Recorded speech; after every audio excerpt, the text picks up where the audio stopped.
আসসালামু আলাইকুম viewers, NK study কেয়ারে আপনাদের সবাইকে স্বাগতম জানাচ্ছি। তো ভিউয়ার্স, আগামী শুক্রবার দিন গিয়ে ইন্টারনেট সেবা বিঘ্নিত হবে বা বন্ধ থাকবে, এরকম একটি নিউজ বাংলাদেশ জার্নাল অনলাইন সংবাদ মাধ্যমটি প্রকাশ করেছে। এছাড়াও আরও বিভিন্ন অনলাইন সংবাদ মাধ্যমগুলো এই নিউজটি প্রকাশ করেছে। তো আমি বাংলাদেশ জার্নাল থেকে এই বিষয়টি আপনাদের মাঝে একটু তুলে ধরার চেষ্টা করছি। তো ভিউয়ার্স, একটু লক্ষ্য করে দেখুন, আগামী শুক্রবার দেশে দুপুর 2টা থেকে পরবর্তী 8 ঘন্টা ইন্টারনেটের গতি কম থাকতে পারে। এই 8 ঘন্টার জন্য ইন্টারনেটের ধীরগতির মুখে পড়বেন গ্রাহকেরা। রোববার রাতে এক সংবাদ বিজ্ঞপ্তিতে এ তথ্য জানিয়েছে Bangladesh submarine cable company limited.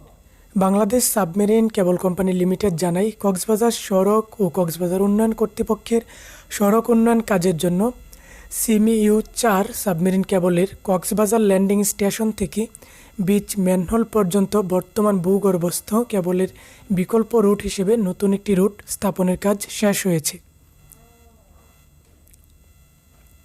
নতুন রুটে স্থাপিত অপটিক্যাল ফাইবার ও পাওয়ার কেবলের সঙ্গে সিমিইউ-4 সাবমেরিন কেবলের সংযোগ দেওয়া হবে।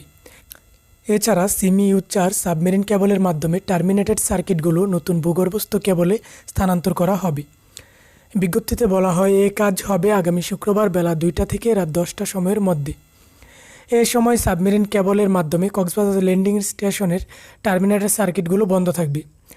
যদিও এই সময়ে দ্বিতীয় সাবমেরিন কেবল ও আইটিসি সার্কিটগুলো চালু থাকবে, তারপরও ইন্টারনেট গ্রাহকেরা সাময়িকভাবে ইন্টারনেটের ধীরগতির সম্মুখীন হতে পারেন।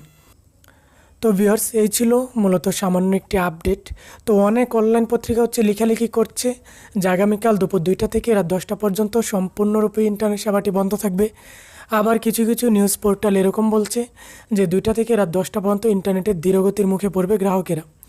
তো আসলে আগামীকাল কি দেখা যাবে যে কীরকম ভোগান্তিতে পড়তে হয়। তারপরও আপনাদের যদি জরুরি কোনো কাজ থাকে তাহলে অবশ্যই আজকে রাতে অথবা কালকে 2টার মধ্যে সম্পন্ন করে রাখার চেষ্টা করবেন।